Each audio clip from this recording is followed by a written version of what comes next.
Starting live stream. Live streaming. Okay. All right. We're good. We can check one. Hello, everybody. Hello, everybody in Columbia. Good to see everybody. Welcome. I'm so glad that there's so many people here in Greenville tonight. We're here for a great presentation by Zach Underwood, who's been a network guy for, I don't know, I've known you for a long time, and he's going to show us his latest project. Do we want the light out here so that you can see the screen? No, because you want to see, Columbia wants to see your face. So I'm going to hand this over to you. Before we get started, Jeremy, would you like to give us an update on Southeast Linux Fest or not? Run the mic to you. Okay.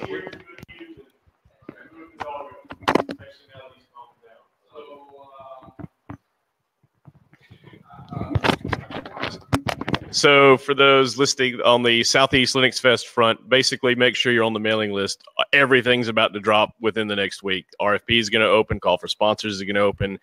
I will say teasing in advance, well in advance of registration opening at least. If you haven't been a supporting attendee in years past, you will definitely want to seriously consider doing it this year because this is Self's 10th anniversary, and there will be limited giveaways only this year that are very, shall we say, long-term valuable for a geek. So, little teaser there. And now, Mike, back to Zach. Second weekend in June, as usual. Unfortunately, we couldn't play the Say to the mic, Zach. You know. It's the second week in June. And it's in what town? Charlotte, North Carolina, at the Sheraton Charlotte Airport Hotel. It's almost like you do that. Well, yeah. Yeah, so Zach does network. So Columbia, I've got, he's sharing his screen so that you can see, and then in this room, I'm going to be going between the camera and his screen so that my people could see the screen. Y'all figure out what y'all want to do. All right. So, since we talked about Self, I'll mention a few things I'm planning on it. So last year we did a small LAN party featuring video games that are cross-platform, and we ended up settling mostly on Team Fortress 2. It runs on BSD, Mac OS, Linux, Windows, whatever. This year we're going to supersize it. We're hoping for about 40 to 50 people this year, and on the network, this year we're going to do 10 gig backbone. So between switches will be all 10 gig. Servers will be connected at 10 gig. We're going to do once again all wireless AC using Ubiquiti. In the big ballrooms, we're going to do multi-user MIMO using the UAP HDs. And I'm going to do a Steam cache so that when people download the games, it will be their 1 gig interface on their desktop or laptop maxing out before any of the network maxes out. We have a potential ISP that if they can come through, we'll have roughly 500 megs symmetric up and down, full IPv4 and v6 support, and we will not cap. So when you do a speed test on wireless, you could get about 400 up and down symmetric on our wireless. So we got a lot of things planned. So as you can see, I spend a lot of time with wireless, and one of the difficulties is how do you know what wireless standards your clients support? So if you're building a network, how do you know what standards you should try to support too? So whether that's wireless N, wireless AC, please God, no B, G, or A. But those are the big ones. But what are the other is, does your client support 80 megahertz? Do they support 160 megahertz? Do they support 160 megahertz using two 80 meg concurrent, or do they support two 80 megs disjointed? Do they support, W, which is protection, R, K, or V, which all it deals with roaming? So how do you figure this out? And one way to do it is get the highest capable APs that you can find, let your clients connect to them, go, oh, hey, we have an AC client, they support 80 megahertz, and but that can be really difficult, and especially at a larger scale event like Scale or Southeast Linux Fest. So I went into this project with the notion of I want to build inexpensive sensing nodes that I can drop around the network and will report data in real time back to a central server for logging and analyzing.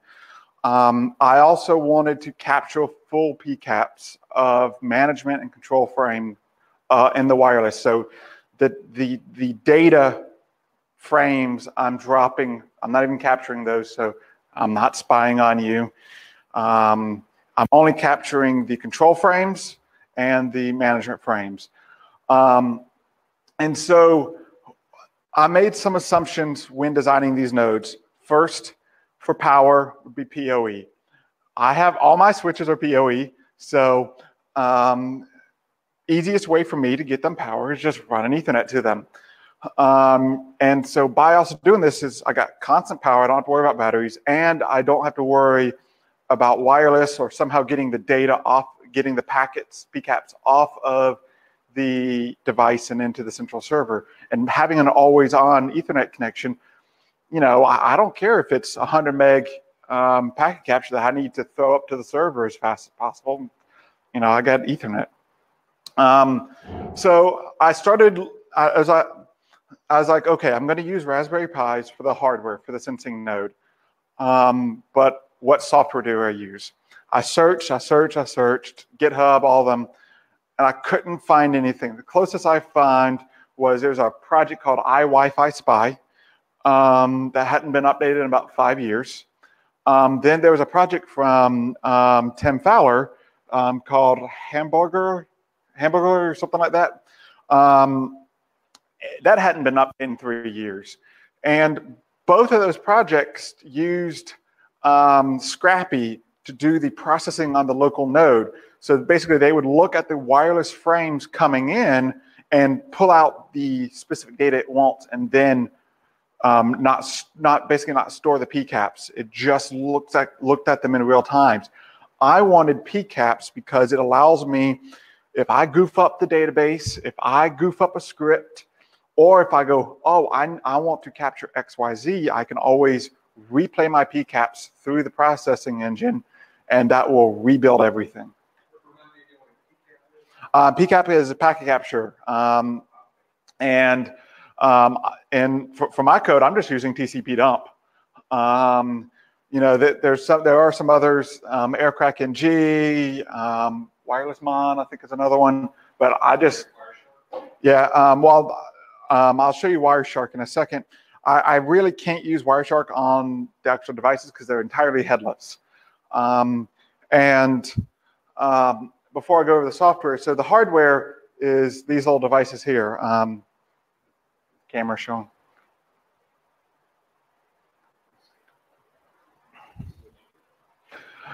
So these are the actual nodes here.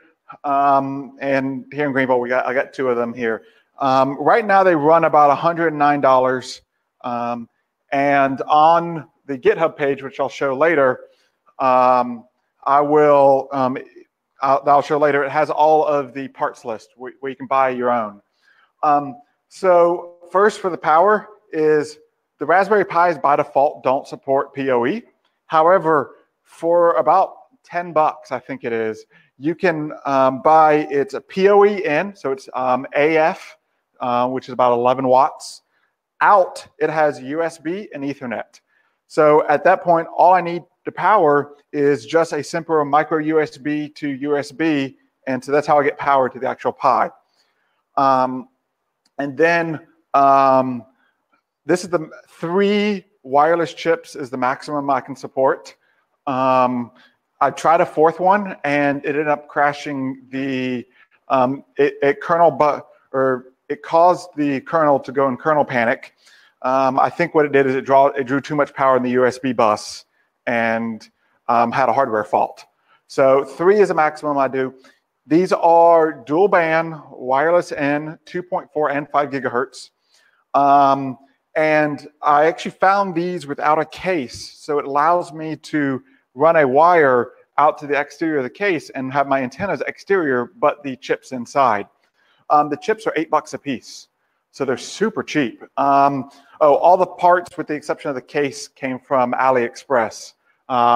It takes about 4 weeks to ship direct from China, but and then because these cases are going to be sealed in, I was like, okay, how do I indicate certain stuff? So I put status LEDs. Being a Pi, it's got the pins out. So the red LED is really simple. It's connected to the 3.5 volt bus of the Pi. So as soon as the Pi gets power, the red LED comes on. The blue LED is for when it can successfully ping Google. So when the script starts, it will try to ping Google. And if it can, it'll turn the blue one on. The green one is then for when the capture process has started, the green LED will come on.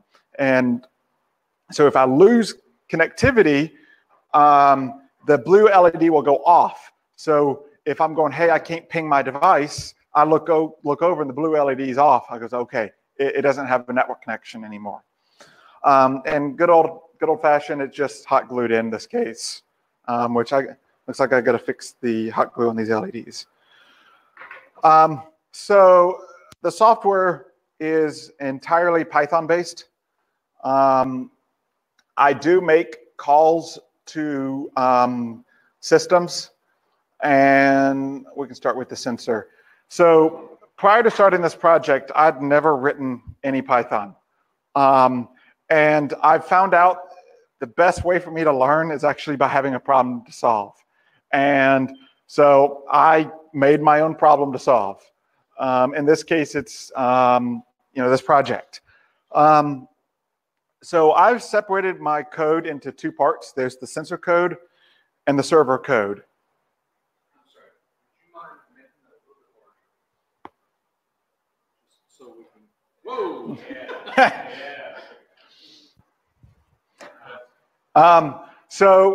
This is just basic Python importing of various functions or modules. I believe it's the actual correct terminology for it. And so one thing that I have to do is I got to scan the different channels. Wireless chips only listen to a single channel at a time. And so in order to listen to the full spectrum, I have to channel hop. And so in this setup right here, you can see where I'm setting up the channels that each wireless chip should listen to. And there's no overlap between these. And every 1 second, it changes the channel so that I can get a full view of the radio spectrum with just 3 chips. Ideally, I'd want a fourth one, 2 for 2.4, 2 for 5, but I settled on 3. So here I'm just setting up some of the various things. The code works. I got a lot of cleanup to do, a lot of fixing of the variables. Basically, my coding method has turned into hack it till it works, including using absolute references to files and stuff, and then later go back and put in Python variables for those. So each node communicates with the central server using SFTP. So one of the things that this code assumes is that you have keys working.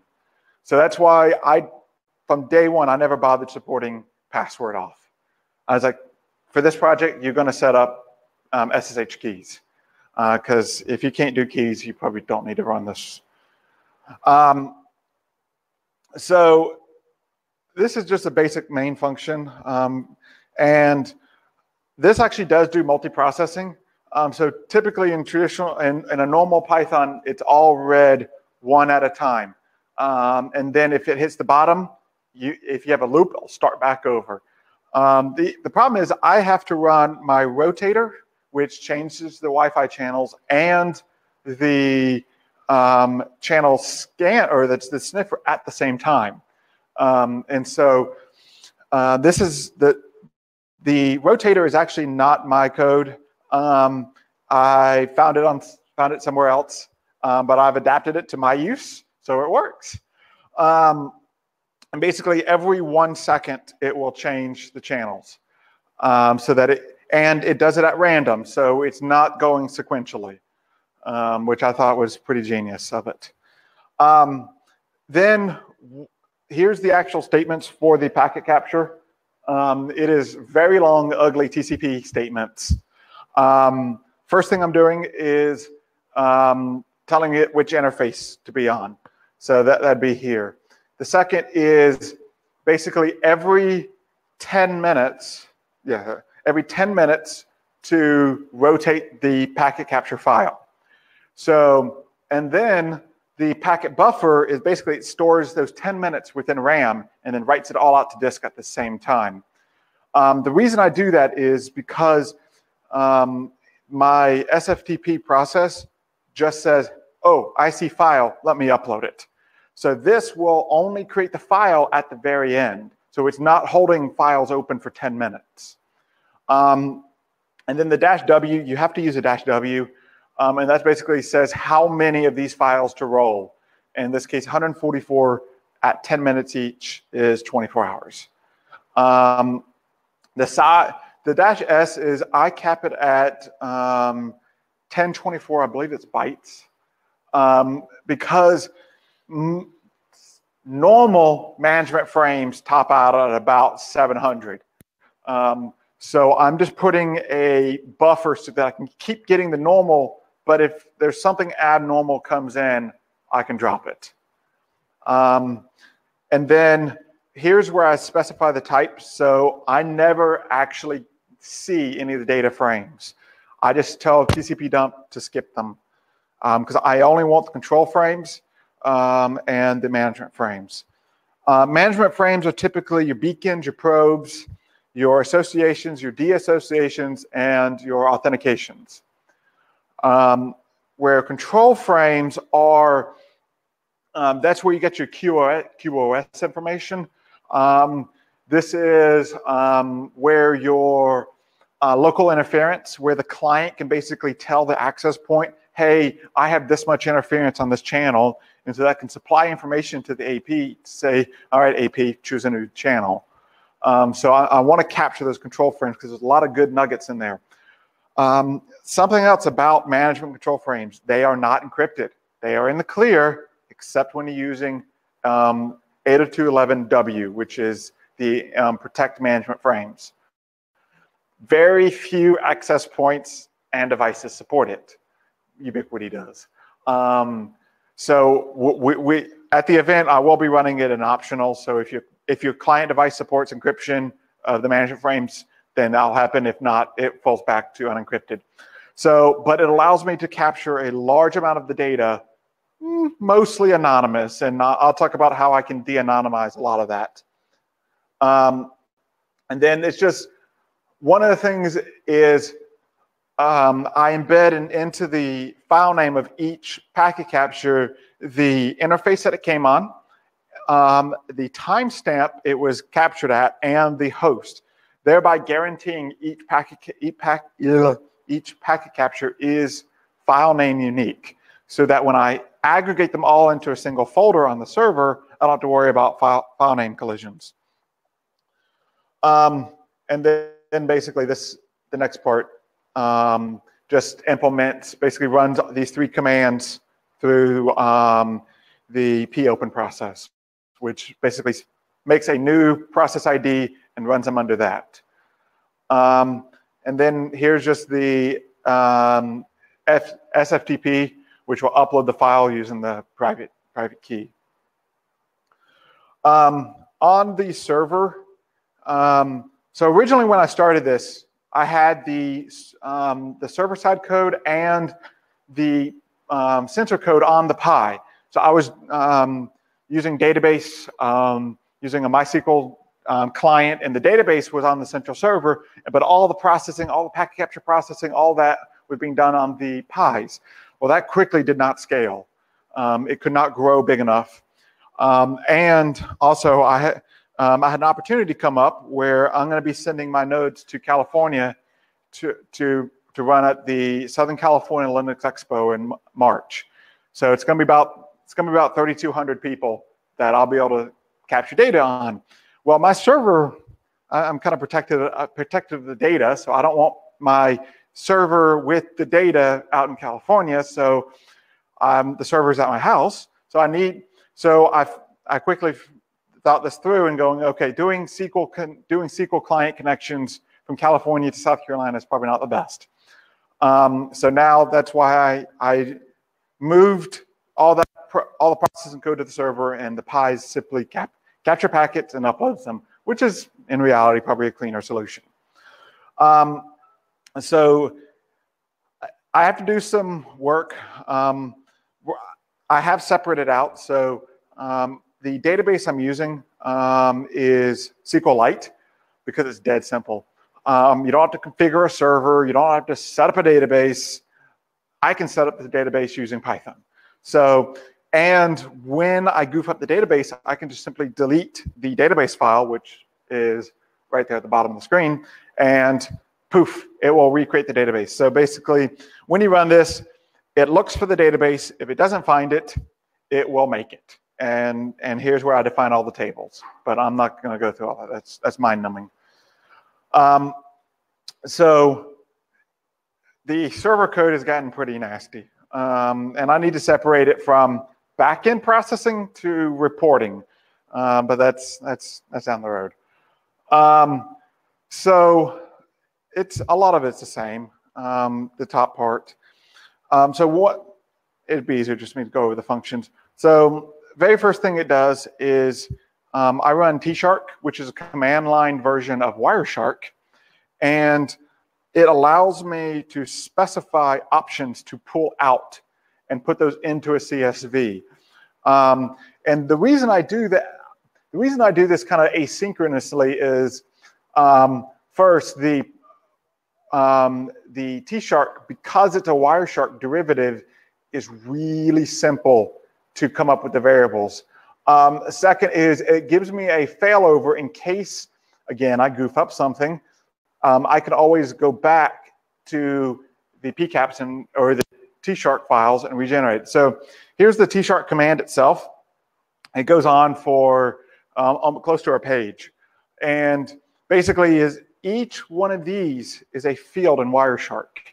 So I actually got a packet right here, and I can't zoom in. So forgive the people who can't see. But if you look here at the very bottom, this wireless.tag.number, that is the Tshark option for that. So basically how I came up with all the options is I just opened up packet captures like this one of an association request and going, that'd be good information to collect. That'd be a good information to collect. And I've come up with 90 parameters that I collect, which is by far more than anything else I've seen. Most people do RSSI, which is signal level. They do the MAC address of the transmitter, the MAC address of the receiver, and the SSID. So 4 parameters. I'm doing 90. Why? Because I can. And the way I look at it is I want to collect as much data as I can, and then I can analyze it later. So if I have the data, I can analyze it. If I don't have the data, then I was like, okay, then I'll have to get the data every time I want to look at something new. So I basically open each packet capture and run it through Tshark to get the data that I want.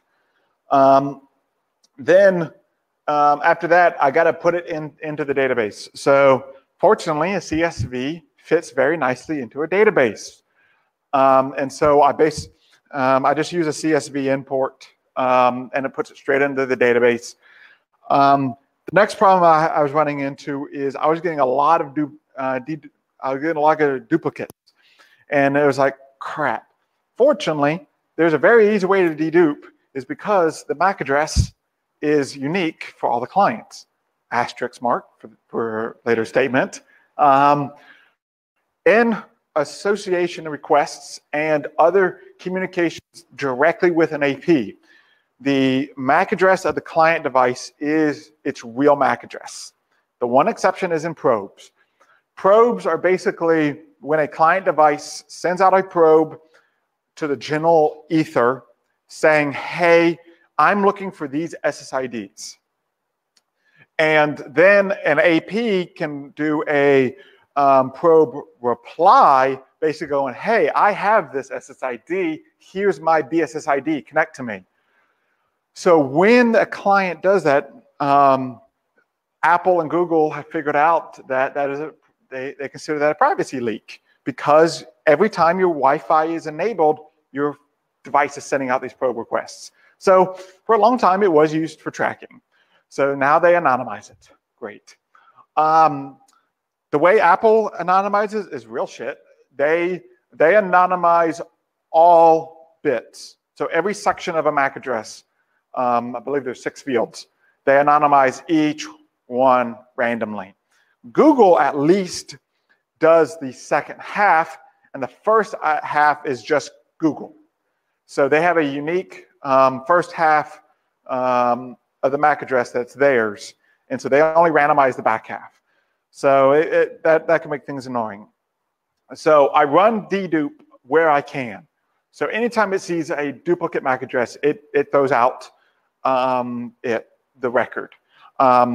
I am keeping unique 2.4 and 5. So if a particular client device connects on 2.4 and 5, I'll get association requests for both, because there is different data presented from the client depending whether it's 5 or 2.4. Probably the next big one is I'm working on getting heat map support working. So there is some nice examples of this. Basically, I can use, if I can get access to DNS and DHCP requests at the same time, I can actually associate your Google ID with your MAC address and plot you on a map. And so your little, the Google plus face image picture that you have, I can place on a map and do this in real time as you move around. This is not working now. I would love to get this working because it'll freak people out. The next is the Wi-Fi taxonomy. A Google engineer gave a presentation at DEF CON this year about de-anonymizing anonymized clients. Basically, what the taxonomy project does is it looks at various parameters such as the transmit power, the minimum transmit, the maximum transmit power, whether they support different protocols, because each client category will emit different values. So these values can change based on the chipset, the wireless chipset of the client. It can change based on the vendor of the chipset, the specific model of the chipset. It can be based on what driver that the OS is using for that chipset. It can be based on which OS. And basically allow me to, and I do have this code working, I just don't have a big sample size. But in theory, it should allow me to match association and probe requests to specific device models. So I will be able to say, oh, that was an iPhone 4S, or that was a Samsung Galaxy 7 Note 4, whatever they call it now, or that was a Samsung Chromebook. That was a 2012 model of the Chromebook. That was a 2014 model of the Chromebook. And basically, I can produce a report that will say, 5% of your clients were this exact model, 10% was this exact model, 50% was this exact model. So from a capabilities point of view, you can look up the capabilities of that exact device and go, oh, hey, if I can support these features, I got 50% or whatever percent of your clients automatically supported. So that, unfortunately, I don't have a big sample size for that. So the testing on that has been very limited.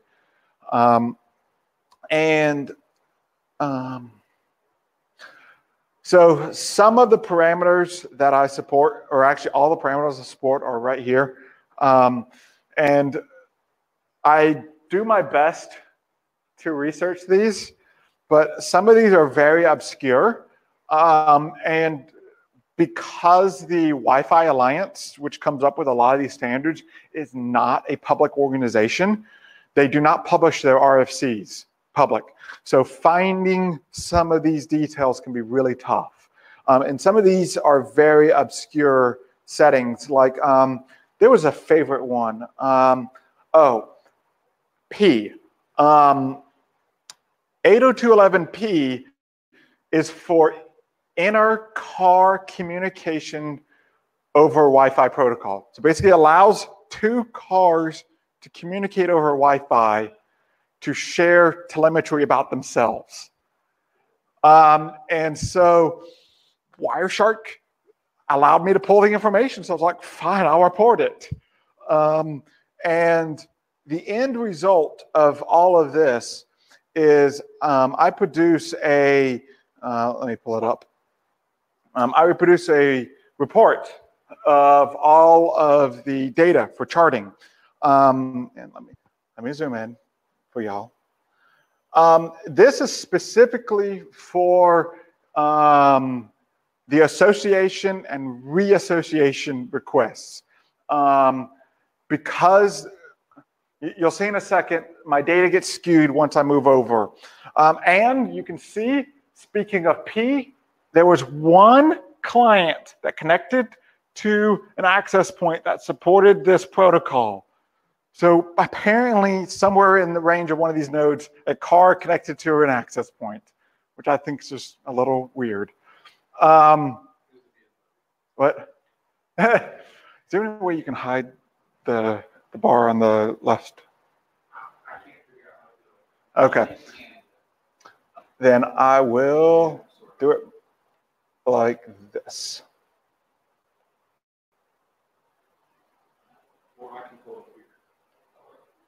No, I just went from full screen and moved it over.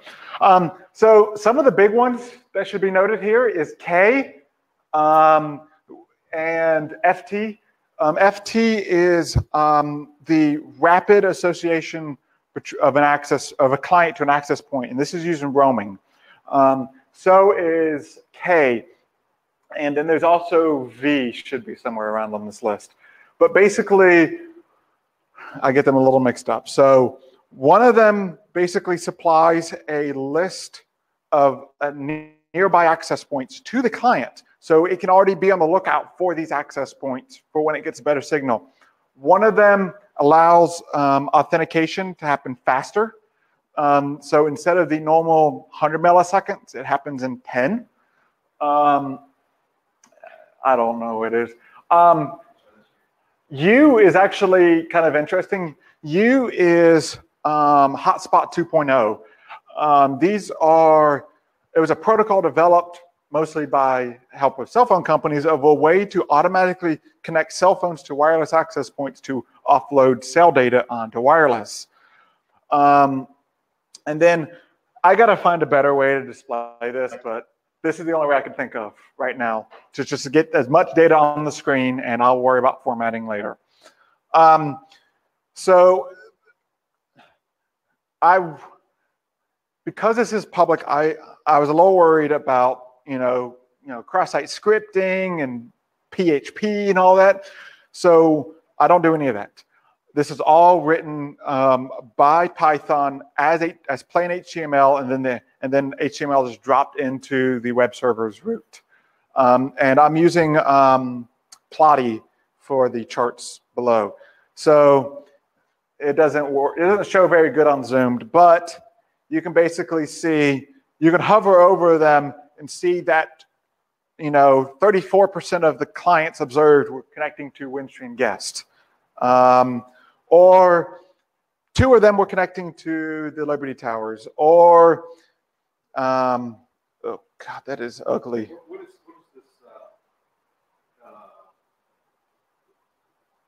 less than parenthesis quote, less than parenthesis space, left. Where? It's shows up there, but Oh, right here. that was a terrible one. That is someone's SSID. And it took me forever to find enough regex to filter that bullshit out.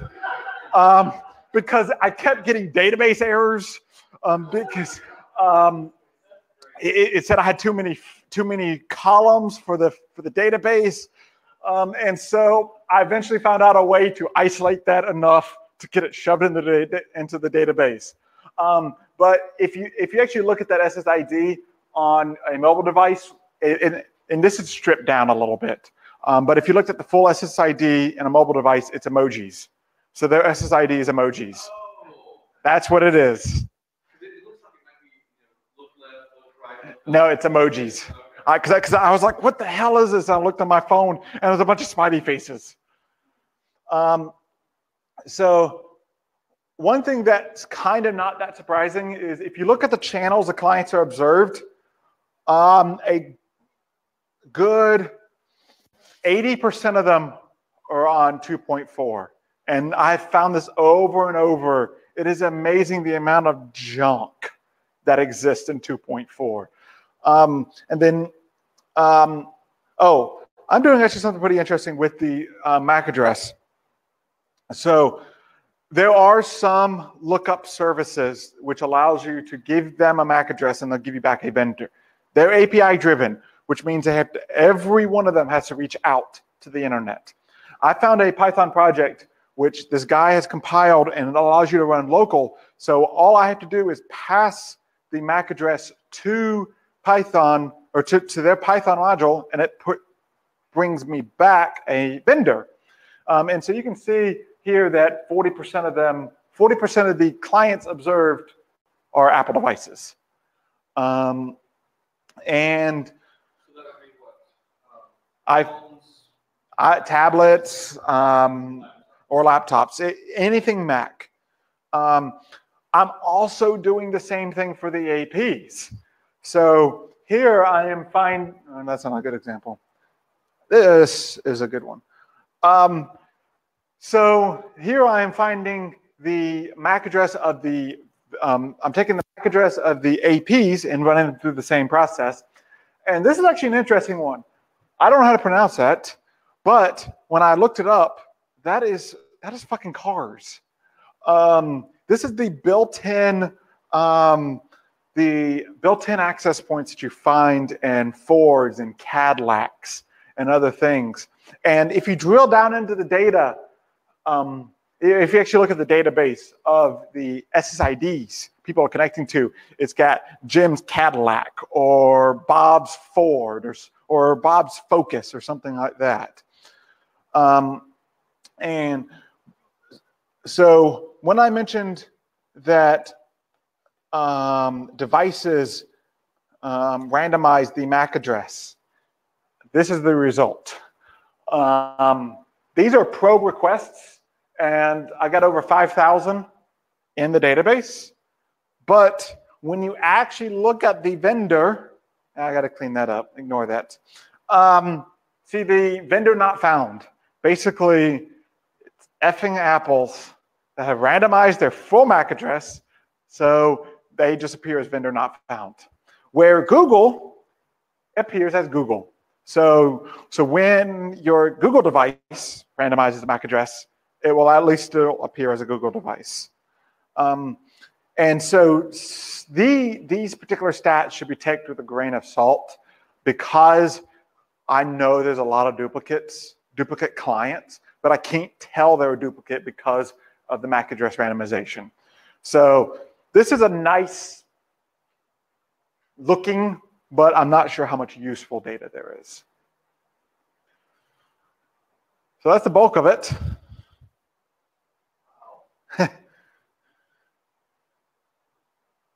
Questions?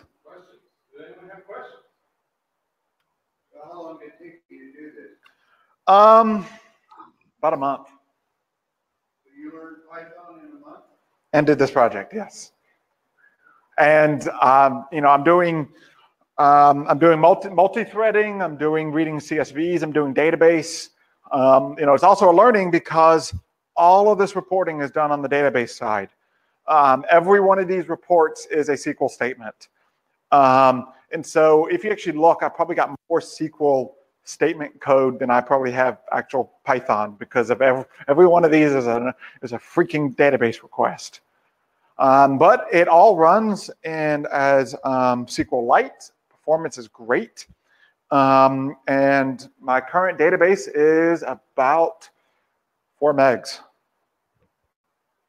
So it's really compact. Columbia, any questions? Yeah, Jim Salter's got some questions. Oh, hey, Jim. Hey, Zach. Hey, when you're talking about identifying things down really narrowly by device, how are you doing that? You're certainly not doing it by MAC device. I didn't hear that last half of that. When you're talking about identifying devices very closely, like, Samsung Chromebook, how are you talking about doing that? So that is using the Google Wi-Fi taxonomy project. And there's a white paper and there's a DEF CON video where he goes into a lot of detail on it, and I forked it.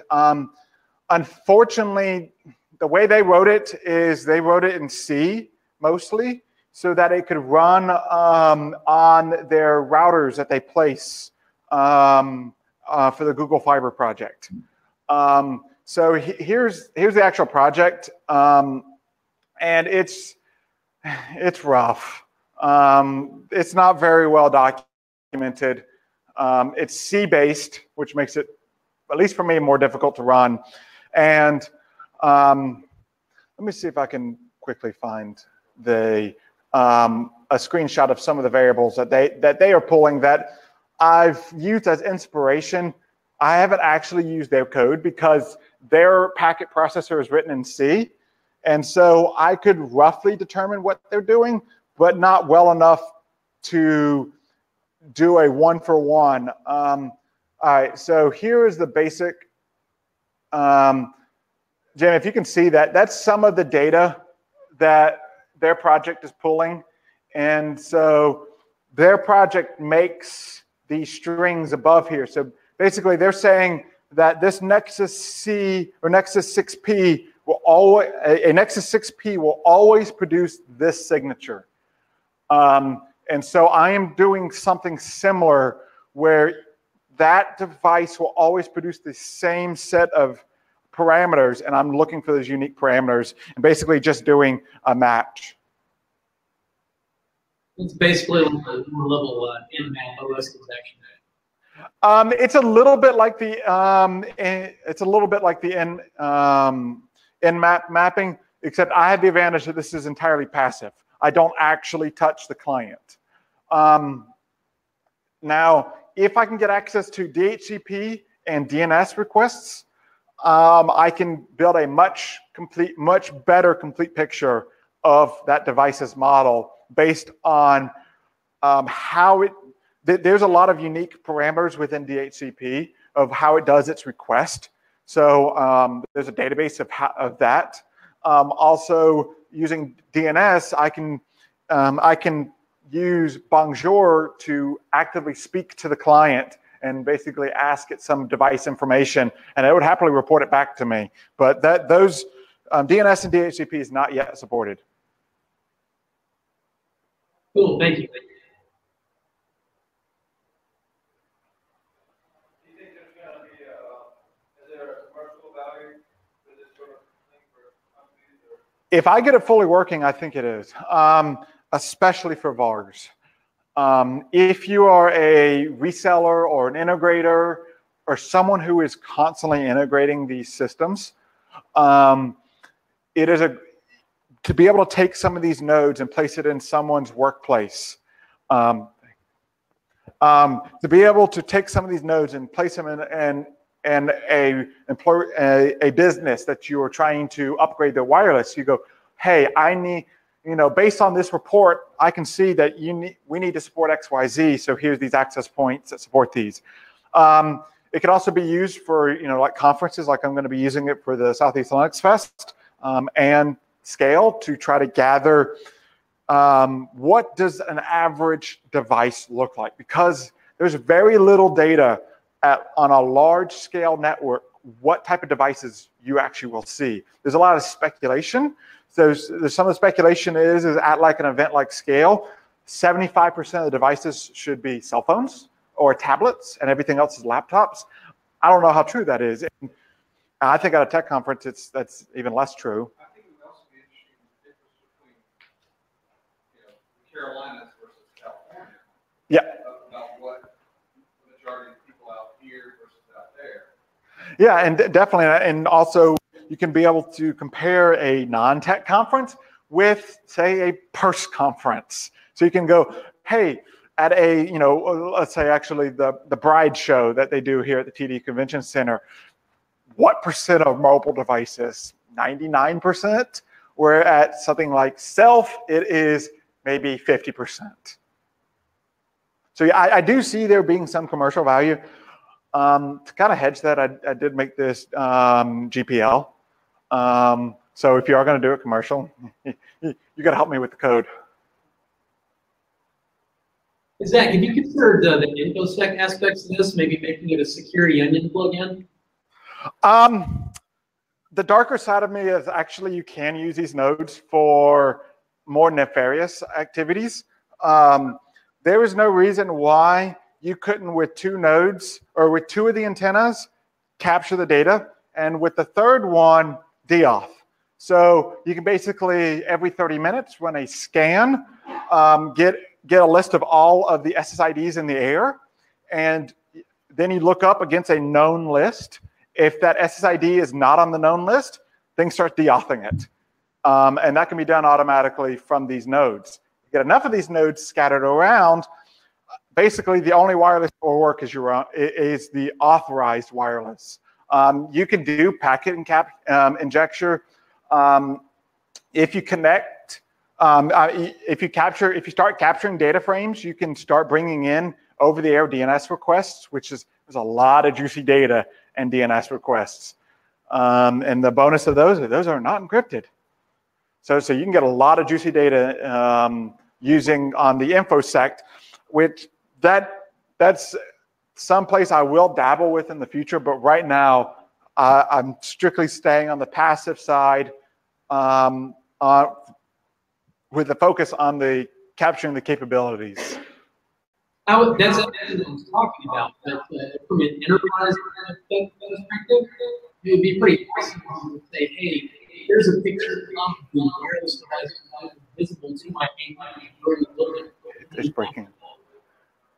Hey, Jen, this connection is utter shit.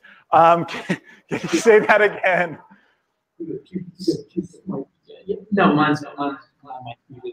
So what I was saying is from an InfoSec perspective, if you could report this data to something like Security Onion, it would be awesome in an enterprise to be able to say, look, these are the wireless devices that were present inside my building at these times of day. Oh yeah, I would love to be able to support something like that. Basically, here's a approved list of MAC addresses that should be transmitting in the vicinity of these nodes. If you see something that's not on this list, send off an email, send off some type of notice. So basically, the device doesn't even have to connect to your wireless, because that's the other thing is these capture all packets, not just for a specific SSID. Would be less useful in a mixed-use building like this, but if you are in a more isolated building, then you could absolutely turn this into a security node. And with them being PoE, you can shove them in the ceiling and forget about them. Are you familiar with Security Onion? I've heard of the Security Onion. I don't know any of the details. I would definitely look at integrating that as a plugin, because I think there would be a lot of demand for it. All right.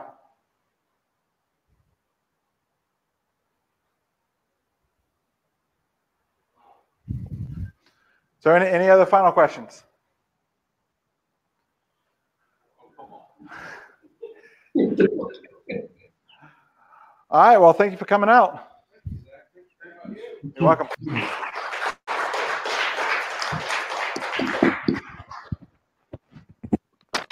Well, thank you, Zach. That was very informative and very scary at the same time.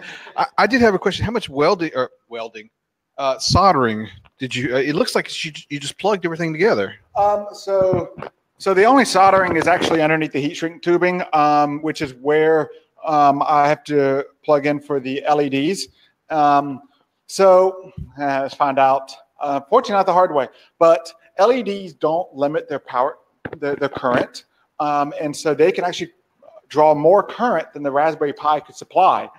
And so I'm using a 300 or 330 ohm resistor to basically limit how much power the LEDs can draw, so that it doesn't burn up the thing. And so the only soldering is actually underneath the heat shrink, well hidden because, yeah, it's well hidden because I did an utter crap job. And then the Raspberry Pi, the PoE injector, and all the components are just held in with hot glue. So it's easy to remove. Like if I want to get the Pi off, I could just take a lighter to the bottom, which will soften the glue, and I can just pull the Pi off the bottom. But I don't actually need to do that because I can pull the micro SD card out without having to take it apart.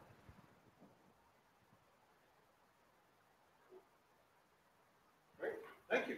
Thank you very much. Well, does anyone have anything else they'd like to announce or say or do, or questions about general Linux or Columbia? Would y'all like to say anything? Or yeah, this is Robert. I'm with Jim on that Security Onion plugin thing. I could definitely make use of that. Well, hey, I'm always open to contributors. It is Python. I'll send it out on the email chain for this. For the GitHub. Yes. Do you have a question? Yeah. The Linux journal has crashed, and then it's been reborn as Linux Journal 2.0. They got some funding to keep it going. It's a digital subscription primarily, with possibly some quarterly printed versions. Does anybody do Linux Journal? Well, back in the day, I had a Linux Journal subscription myself, but that was a long time. I've only ever gotten them as bag fillers at events. Yeah, event bag fillers. Yeah. No, I didn't know that they reborn into Linux Journal 2.0. That's good to know. I think I saw an email somewhere, or maybe a Reddit or something, about a new article. I'm like, oh, was Linux Journal still around? But yeah, in the 90s and the 2000s, that was my source of information. So it's neat to know that they're still kicking, or I guess reborn, like you say. So. Well, if nothing else, then I guess we could have a good adieu, and we'll see y'all later, Columbia. Y'all have a great night. Thanks, Jade. Thanks, Zach. You're welcome. Thank you all for coming tonight.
it passed Electronic Communication Act.